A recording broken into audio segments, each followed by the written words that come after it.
All right, that was more like it from the Blue Jackets. They actually gave me something to talk about as far as their game on the ice, which I appreciate. Before the game started, Erik Gudbranson did clarify his comments about the practices not going well for the Blue Jackets, stating that it is on the players and he doesn't blame the coaches at all, stating how much time they put into planning those practices and that the players are the ones not executing, which is kind of I don't know if I'd call it a walk back. It does seem kind of in line with what the messaging has been from the entire Blue Jackets organization. Everyone's taking responsibility for the shortcomings of this season. Yarmo says he is. Brad Larson says he takes responsibility. The players taking responsibility. Taking responsibility usually means something happens, but it's not. That's a little cynical of a statement of me, but I guess that's what this season has done to me so far. But it is nice to see that people, nobody's, pointing fingers playing the blame game and creating a toxic locker room environment.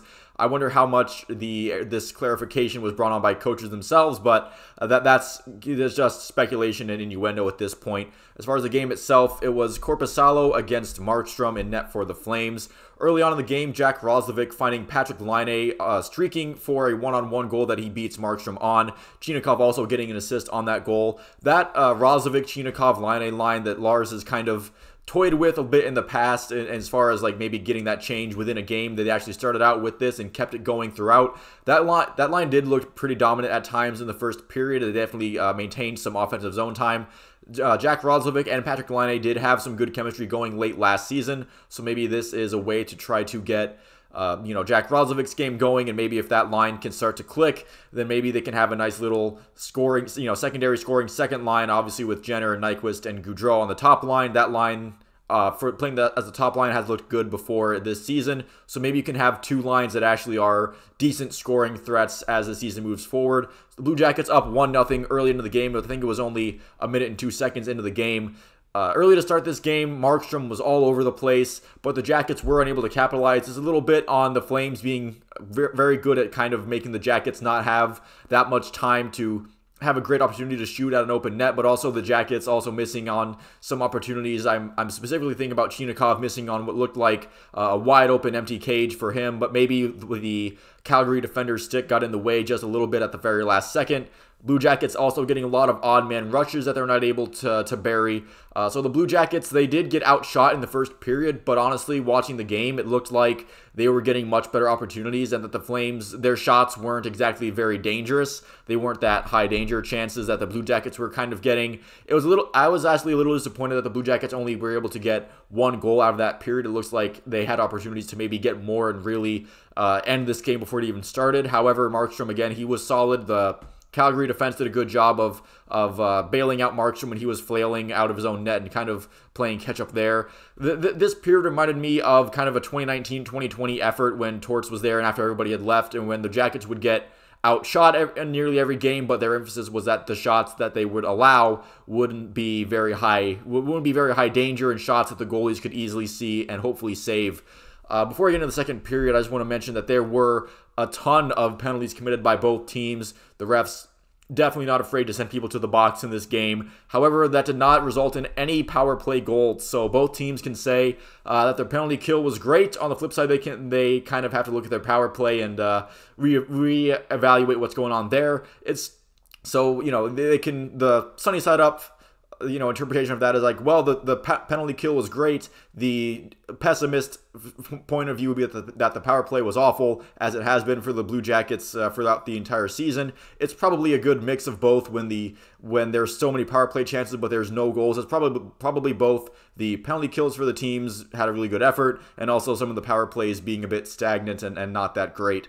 So in the second period, it would be Elvis Merzlikins in the net, as Corpy would be missing the game with a lower body injury. For him, you really hope that it's not his hip and that he hasn't re-aggravated that injury. That is a situation to keep an eye on. Hopefully it's nothing major, but the way the season is going for the Jackets, I am expecting the worst, and hopefully my intuition on this is incorrect. However, in the second period, the Jackets would score early again. This time it's Eric Robinson intercepting a pass at the blue line, showing off that speed that he has. And this time he does actually finish the breakaway goal that he created for himself. Erik Gudbranson gives himself a lot of chances. It's just unfortunate that he doesn't seem to have the finishing touch to score on a lot of them. However, law of averages, he's going to get one eventually, and he does here to increase the Blue Jackets' lead to 2-0. And at this point in the game, the Blue Jackets are pretty much firmly in control of this game at the moment, and the Flames start committing penalties. The score remains 2-0 heading into the third period, but Elvis Merzlikins looking sharp. Credit to him for coming into this game when he probably wasn't supposed to and didn't expect to, and looking solid the way that he did. The Blue Jackets' defensive effort also vastly improved, definitely from last game as well. The Jackets kill a Flames power play early on in the third, and then the Flames starting a parade to the penalty box. Mackenzie Weegar with 3 minor penalties in the third period, and then 2 of them committed on the same shift, giving the Blue Jackets a 4-minute power play. Like I mentioned earlier, there were no power play goals, but those power plays for the Blue Jackets did waste time that the Flames probably would have liked to use to try to score at least an even strength goal. The Flames would eventually get a power play of their own later on in the third period, and they would actually empty their net pretty early. There was a little less than 5 minutes left. They had a power play. Their offense had looked pretty lifeless, trying to get something going there. The Jackets would kill off that power play, but Michael Stone would score on a slapper from the point with about 2 minutes, 30 seconds left. So you think maybe the Flames might pull a comeback on this one after the Jackets kind of controlled most of the game. However, the Jackets were able to maintain the lead, and Sean Kuraly getting a goal off of a really weird empty net kind of bounce. It just kind of bounced a funny way, and it ends up going to the net.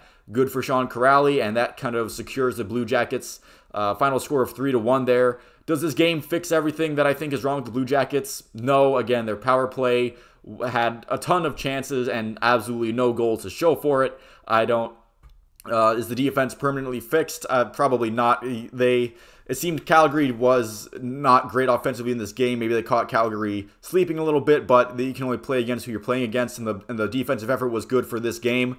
I'm going to have to see it a bit more consistently across multiple games in a row in order for me to be convinced that this defense and this defensive system is suddenly turned to 180, and that's my opinion on the team as a whole. I'm going to have to see more than just one game as evidence that the Blue Jackets are actually turning the ship around on this season and going to be very ultra competitive in their games from here on out, because I've seen a lot more games where they're not than they are. This has been the exception to the rule so far this season, but you'll take your wins as you can get them, especially at this point in the season for the Blue Jackets. Hopefully they can continue to get a little bit healthier. Elvis Merzlikins also had a bit of an injury scare in that third period where he goes down and the trainer's out. But then you get to his post-game interview, and I believe the full quote was, the player that was around him at the time, he said, quote, "He hurt me so bad in the nuts." So it's just a little bit of hopefully, I don't think that's going to be a long-term injury.